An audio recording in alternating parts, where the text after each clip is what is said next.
Hi there YouTube, my name is Sky and welcome to my channel. Last month I started working on a project I dubbed Extreme Sprocket Hole Photography. My goal was to use this camera along with a custom made multi-roll spool to create some eye-catching photographs.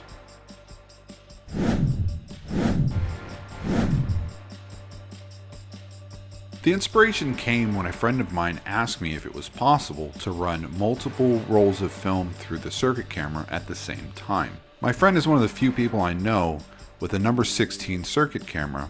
He wondered if it could accommodate 3 5-inch wide rolls. I expressed some interest in doing something similar with my number 6 Cirkut Outfit, but with 135 film instead of 5-inch spools. So I set out to create a prototype with my 3D printer and a copy of Fusion 360. Not sponsored, by the way. This video will cover my process and show how I took this idea and made it reality. Many people have shown interest in this project, both on Reddit and Instagram.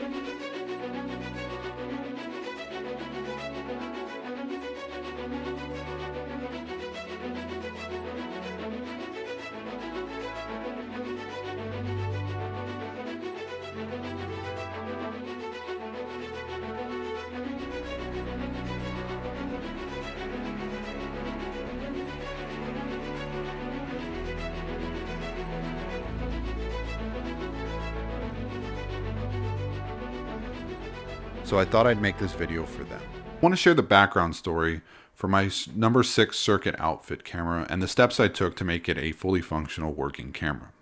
Back in July of 2024, I acquired the number 6 Cirkut Outfit from an eBay auction. The camera was not complete. It was missing the small gears and the film holders for the 5x7 back. The challenge was simply a starting point for me. I confidently designed replacement gears and crafted my own 6.5-inch film spools. I 3D printed these components and tested them in the camera in various ways. While I haven't yet utilized the 5x7 back, I have successfully shot several rolls of film through it, including the extreme sprocket hole photography showcased in this video. In order to make photos like this,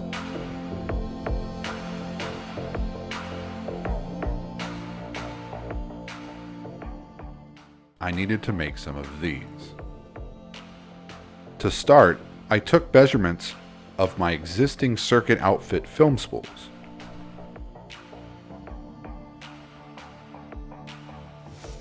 The key distinguishing feature of this camera compared to a standard number 6 is its film size. It measures 6.5 inches while a normal number 6 film measures 6 inches. This gives me a little extra room to do this project, as I would likely use one less strip of film if I had a normal number 6. Let me clarify, the 6-inch spool I have clearly shows that the available width is actually less than 6 inches. Yet everywhere I look, it is marked as a 6-inch film camera. My final image is just slightly above 6 inches. Now that I've covered the basics, let's delve into how I achieved a functional prototype. Initially, my design featured much wider gaps between the sections, utilizing the full 6.5-inch wide rolls. However, I recognized the need for improvement and transitioned to smaller 2mm gaps. The divider's diameter that I created stand less than 1 millimeter taller than the total height of 60 inches worth of film when fully wrapped around this spool. This is to ensure optimal performance. The main leader rests securely on top of the section spacers, maintaining a light-tight environment for seamless daylight loading. The spools have been designed with slightly smaller ends than traditional spools to minimize plastic waste. In future iterations, I plan to further reduce their size. An issue I identified in my original prototype was light leakage, which is evident in my black and white photograph, particularly around the top and bottom edges of the frame. To address this problem, I added a lip that creates a right angle, making it more challenging for light to prematurely expose the edge of the film. Each section of the film is attached to a paper leader, which is secured to a spool. The initial version of the setup, I taped the leader directly to the spool. However, I encountered an issue where the paper leaders were ripped off during use, prompting me to redesign the spool with slots specifically for threading the leader through. Fortunately, the film itself remained intact, and I was able to manually remove it from the take-up drum in my darkroom. This modification has improved the overall functionality and durability of the film loading process. When developing film in my darkroom, it is essential for me to maintain consistency for reliable results. This involves processing the film simultaneously under identical conditions, including agitation, chemistry, time, temperature, you name it. I utilize a 5-reel Patterson tank, but I only populate 4 reels for each development session. This ensures uniformity in the development process, which is critical for achieving the best image quality. In this section, I will discuss the process for creating prints in my current workspace. At the moment, I do not have the capability to produce color photographs, primarily due to the precise temperature control required for RA4 prints. However, I have been successful in making black and white silver gelatin prints. For my last print, I used Ilford PanF Plus film, which I taped to the glass of my 8-inch wide print frame. The exposure was done using a 35mm enlarger that I bounced the light off my wife's makeup mirror across the room to the frame. The paper I am using is some older Ilfo Speed glossy paper, which I developed using Dectol.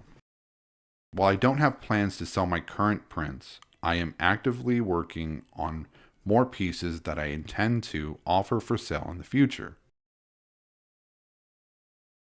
When it comes to scanning my film, I utilize a basic DSLR scanning method that involves a trace table and my contact print frame. Depending on the length of the film strip, I typically take between 5 and 8 photos, which I then stitch together using the Photo Merge panoramic feature in Lightroom. This is fine for the gram and any other online sharing, but won't be good for reproducing the prints at a high quality digital print. I'm working to refine the scanning process, and in the future I plan to make a mechanical system to be able to easily move my camera and light source on the same plane without having to readjust each time. For now, any future plans to make more extreme sprocket hole photography has been halted due to unfavorable weather conditions. Testing will resume once the temperature rises or the winds drop below 10 miles per hour. If you find this information helpful and would like to support my work, please consider liking, sharing, and subscribing. Let me know what you think in the comment section below.